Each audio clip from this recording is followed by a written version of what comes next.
আসসালামু আলাইকুম। আমি মোহাম্মদ জাবের আব্দুল্লাহ। 2024-25 সেশনে সাতক্ষীরা মেডিকেলের একজন শিক্ষার্থী। আমার সাথে আছে আমার একান্ত প্রিয় ছোট ভাই, খুদে লেখক, খুলনা জেলা স্কুলের নবম শ্রেণীর শিক্ষার্থী রফিকুজ্জামান আকিব। ভাইয়ের নতুন একটি বই প্রকাশিত হয়েছে, অন্ধকারের গোলকধাঁধায়। এত কম বয়সে সুন্দর এমন থ্রিলার টাইপের বই লেখা আসলে অনেকের কাছে স্বপ্নই বলা যায়। তো আমি ছোট ভাইয়ের কাছে জিজ্ঞেস করব যে তার লেখার পিছনে তার ইমোশনটা কিভাবে কাজ করছিল। আসলে ইমোশন বা আগ্রহ যেটাই বলেন, লেখালেখি করতে গেলে বইয়ের সাথে থাকতে হয়।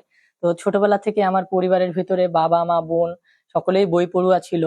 আমি বরং তাদের থেকে ভিন্ন ছিলাম, বই টই পছন্দ করতাম না। তবে আস্তে আস্তে তাদের দেখা দেখি নিয়ম রক্ষায় বই মেলায় যেতে যেতে একদিন হঠাৎ করে বই কেনা থেকেই আসলে বইয়ের প্রতি আগ্রহ। আর যতই আপনি বলেন যে আবেগ, ইমোশন বা আগ্রহ বা অনুপ্রেরণা কার থেকে এসেছে, অনুপ্রেরণা অনেকেই দেয়, কিন্তু নিজের ভিতরে যদি না থাকে যে আমি ভালো কিছু করব, বা সবার উপরে আমার মনে হয় যে নিজের ইচ্ছে শক্তি এবং নিজের নিজের প্রতি নিজের যে অনুপ্রেরণা, এটা কিন্তু সবচেয়ে বড় একটা বিষয়। কারণ নিজেকে নিজেরই গড়ে তুলতে হয়। সম্ভাবনাময় সেই ইচ্ছাটা থাকে, তাহলে আপনাকে কোনো কিছুই আটকাতে পারবে না এবং আপনি এগিয়ে চলতে পারবেন। আর আমি একটা জিনিস মনে করি যে আপনার পেছন থেকে কথা বলা লোকের নিন্দুকদের সংখ্যা অনেক বেশি, কিন্তু আপনাকে ভালোবেসে আপনার কাঁধে হাত রাখার মানুষ খুবই কম।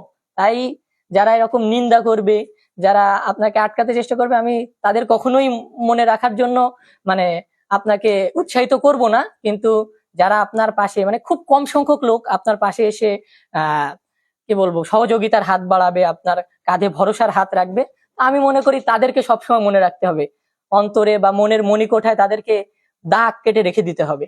তো এই মূলত আমার লেখালেখির পিছনের আমি মূলত প্রথম শ্রেণী থেকে বই সংগ্রহ করি। এই যে এখানে সব বই টই আমার সব অধিকাংশই আমার নিজের সংগ্রহ করা, নিজের কেনা। আর এর ভিতরে 50% আমার বিভিন্ন প্রতিযোগিতার পুরস্কার, উপহার। আমার আম্মু আমাকে অনেক বেশি অনুপ্রেরণা দিয়েছেন, উৎসাহ দিয়েছেন এর পিছনে। পারিবারিক ভাবে বলতে গেলে আম্মু না থাকলে হয়তো এত বড় পরিসরে হতো না, হতো হয়তো অল্প পরিসরে। তার যেই সমর্থন, সেটা অবশ্যই অনেক যুক্তিযত এবং আমার জন্য অনেক বড় এই যে একটা সারা পাওয়া। দেশে তোমার বই বিক্রি হচ্ছে, সবাই কিনতেছে, তোমাকে পজিটিভ রিভিউ দিচ্ছে দিচ্ছে কেউ কেউ নেগেটিভ রিভিউ দিচ্ছে, এগুলো তুমি কিভাবে দেখছো আর কি? আসলে পজিটিভ নেগেটিভ আমার মনে হয় যে আপনি যেই কাজই করেন না কেন, নিউটনের তৃতীয় সূত্র মতে প্রত্যেকটি কাজের একটি সমান এবং বিপরীতমুখী প্রতিক্রিয়া থাকে। তো আমার মতে যে আপনি যখন একটা কাজ করবেন, সেটা যে কাজই হোক, আপনি বই লেখেন, চা বানান, বা আপনি এনি কাইন্ড অফ কাজ করেন না কেন, আপনার অবশ্যই আলোচনা সমালোচনা থাকবে, ইতিবাচক নেতিবাচক মনোভাব থাকবে। তো এগুলো আসলে কোনোটাকেই খুব বেশি গাঢ়ভাবে দেখা যাবে না। নিজের চেষ্টাটা সচেষ্ট থাকতে হবে। এবং কেউ যদি আপনার ভুলটা ধরিয়ে দেয়, সেটাকে অবশ্যই ভালোভাবে ইতিবাচক ভাবে নিয়ে আপনার সেই ভুলটা শুধরানোর চেষ্টা করতে হবে। আর কেউ যদি ভালো বলে, তাহলে সেটাকেও সমর্থন করতে হবে, তাকে ধন্যবাদ বা কৃতজ্ঞতা স্বরূপ বক্তব্য পেশ করতে হবে এবং নিজের আরো ভালো করার চেষ্টা করতে হবে। তো সব মিলিয়ে যখন এটা সারা দেশব্যাপী চলছে এবং বিক্রি হচ্ছে, পাঠকের হাতে পৌঁছাচ্ছে, তো সব মিলিয়ে অনুভূতিটা তো অবশ্যই ভালো লাগার অনুভূতি। এই অনুভূতিটা আসলে ভাষায় প্রকাশ করার মতন না। আর আমার মতো যারা আনাড়ি লোক আছে, তারা যদি লেখার চেষ্টা করতে যায়, বা তোমার অনুজ যারা আছে, তাদের সম্পর্কে কি বলতে চাও? আমার অনেকেই শ্রদ্ধাভাজন মানুষ আছে, আমার অনেক অনুজ আছে। তো আজকাল সবচেয়ে দুঃখজনক বিষয় হলো গিয়ে বই পড়তে খুব কম লোকই পছন্দ করেন, আর বইয়ের আলোটা আমরা সেভাবে ছড়িয়ে দিতে পারছি না।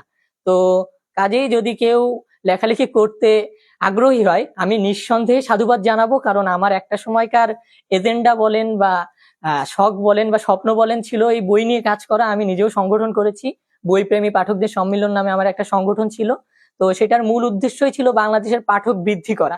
তো কাজেই এটার পিছনে আমি অনেকদিন দৌড়েছি, বাংলাদেশের লেখক পাঠকদের নিয়ে কাজ করেছি, তাদের বইয়ে ছাড় দেওয়ার থেকে শুরু করে তাদের বই নিয়ে অনেক ধরনের কাজ করা, সবকিছুই আমি চমৎকার ভাবে করার চেষ্টা করেছি। তো তার মূল উদ্দেশ্য ছিল যে আমাদের যাতে পাঠক একটু বৃদ্ধি পায়, আমাদের বইয়ের প্রতি মানুষ যাতে আরেকটু ডিভোটেড হয়, ব্যাড অ্যাডিকশন থেকে সরে আসে। তো এইগুলোই ছিল মূল উদ্দেশ্য। তো প্রথমত যদি আপনারা লেখালেখি করতে চান, আমি অবশ্যই সাধুবাদ জানাবো। দ্বিতীয়ত, লেখালেখি করতে চাইলে নিঃসন্দেহে প্রচুর পরিমাণে বই পড়তে হবে। বই পড়লে বইয়ের যেই জ্ঞান, সেখান থেকে আপনি নতুন নতুন নিত্য নতুন শব্দ শিখতে পারবেন এবং লেখার যে ধাঁচ, একটা বই পড়লেই বোঝা যাবে যে লেখক কিভাবে লেখার চেষ্টা করে। পড়াশোনার আসলে বিকল্প পড়াশোনায়, তো সেটা আপনার একাডেমিক হোক, মানে পাঠ্য বই হোক, অথবা কো কারিকুলাম অ্যাক্টিভিটিস এর ভিতরেই হোক, মানে সহপাঠক্রমিক হোক। তো যে কোনো ভাবেই আপনার পড়াশোনার বিকল্প পড়াশোনায় পড়াশোনা করতে হবে, প্রচুর পড়তে হবে। যত বেশি পড়বেন তত বেশি সুন্দর লিখতে পারবেন। আর আরেকটা পরামর্শ বা অনুরোধ থাকবে, পরামর্শ আসলে বলা যায় না, অনুরোধ থাকবে, সেটা হলো গিয়ে আপনার নিয়মিত পত্রপত্রিকায় লিখতে হবে। পত্রপত্রিকায় লিখলে আপনার যখন নির্দিষ্ট পাঠক হবে তখন আপনি বুঝতে পারবেন যে আপনার অগ্রগতি কেমন আনতে হয়। তো সব মিলিয়ে এই কয়টা কার্যক্রম চালিয়ে গেলে, নিয়মিত পত্রপত্রিকায় লিখলে একটা সময় আপনি অবশ্যই ভালো একজন লেখক হয়ে প্রতিষ্ঠিত হতে পারবেন। আর একজন ভালো লেখক হওয়ার পাশাপাশি আগে আপনার একজন ভালো মানুষ হতে হবে, একজন অনুভূতিশীল মানুষ হতে হবে। মানে অপরের দুঃখে সদা দুঃখিত হব, অপরের সুখে সদা সুখী হব, এরকম ক্ষমতা থাকে তবেই আপনি লেখক হতে পারবেন। যদি উপলব্ধি ক্ষমতা না থাকে সেক্ষেত্রে লেখক হওয়াটা বেশ কষ্টকর। তবে আমি মনে করি ইচ্ছে থাকলে উপায় হয়।